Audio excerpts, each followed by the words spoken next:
സപ്ലൈകോ ചതിച്ചു. നെൽകർഷകരുടെ നെല്ല് എടുക്കാൻ ആളില്ല. വണ്ടൂർ, ചാലിയാർ പഞ്ചായത്തുകളിലായി കിടന്ന് നശിക്കുന്നത് 50 ടണ്ണിലേറെ നെല്ല്. മുഖ്യമന്ത്രി, കൃഷിമന്ത്രി എന്നിവർക്ക് പരാതി നൽകിയിട്ടും നടപടിയില്ലെന്ന് കർഷകർ പറഞ്ഞു.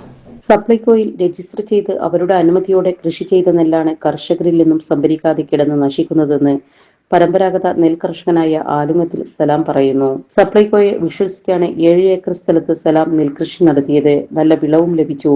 55 കിലോയുടെ 170 ചാക്കുകളിലായി നിറച്ച നെല്ലാണ് മൈലാടി റോഡ് അരികിൽ കിടന്ന് നശിക്കുന്നത്. പ്ലാസ്റ്റിക് ടാർപ്പായകൾ കൊണ്ട് മൂടിയാണ് സൂക്ഷിച്ചിരിക്കുന്നതെങ്കിലും എലികൾ ചാക്കുകൾ കീറി നെൽ നശിപ്പിക്കുകയാണ്. മന്ത്രിമാരായ പി.കെ. ബഷീർ, എ.പി. അനിൽകുമാർ, നിലമ്പൂർ എം.എൽ.എ. ആര്യടൻ ഷൗക്കത്ത് എന്നിവരെ നേരിൽ കണ്ട് കാര്യങ്ങൾ പറഞ്ഞിരുന്നു. 2 ദിവസത്തിനുള്ളിൽ പരിഹരിക്കാമെന്ന മറുപടിയല്ലാതെ ഒന്നും ഉണ്ടായില്ല. 3 മാസമായി നെല്ല് വിൽക്കാൻ കഴിയാതെ നശിക്കുകയാണ്. കർഷകരുടെ വോട്ട് വേണം, പക്ഷേ കർഷകരുടെ പ്രശ്നങ്ങൾ കേൾക്കാൻ സമയമില്ല. സപ്ലൈകോയുടെ സമ്മതത്തോടെ വൈറ്റ് ഗ്രേയിൽ 055 നെല്ലാണ് കൃഷി ചെയ്തത്.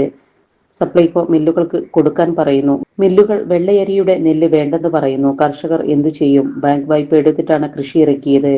പാട്ടുതുകയായ 55,000 രൂപ പോലും കൊടുക്കാൻ കഴിഞ്ഞിട്ടില്ലെന്നും സലാം പറഞ്ഞു. നെൽകൃഷി ഉപേക്ഷിക്കുകയാണെന്നും ഈ കർഷകൻ പറയുന്നു. ഞാൻ 8 വർഷമായിട്ട് നെല്ല് കൃഷി ചെയ്യുന്ന കർഷകനാണ്. ഇത്രയും കാലം ഞങ്ങൾ നെല്ല് സപ്ലൈക്ക കയറ്റാൻ നിന്നിട്ടില്ല. എന്നാൽ ഈ പ്രാവശ്യം സപ്ലൈക്ക ഞങ്ങൾ ഭയങ്കര ചതിയാണ് ചെയ്തത്.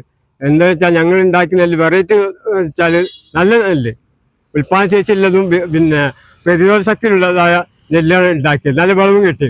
പക്ഷെ സപ്ലൈക്ക പറയുന്നത് മില്ലിയർ എടുക്കണ്ടേ, മില്ലിയർ സപ്ലൈ എടുക്കണ്ടേ, അങ്ങനെ ഞങ്ങൾ ആകെ ദുരിതത്തിലായി. നമ്മുടെ സംതൃപ്തിയേക്കാൾ വിലപ്പെട്ടതാണ് നമുക്ക് വേണ്ടപ്പെട്ടവരുടെ സന്തോഷം. പരിശുദ്ധമായവ ഹൃദയപൂർവ്വം സമ്മാനിക്കുമ്പോൾ നമ്മുടെ സന്തോഷവും ഇരട്ടിയാകും.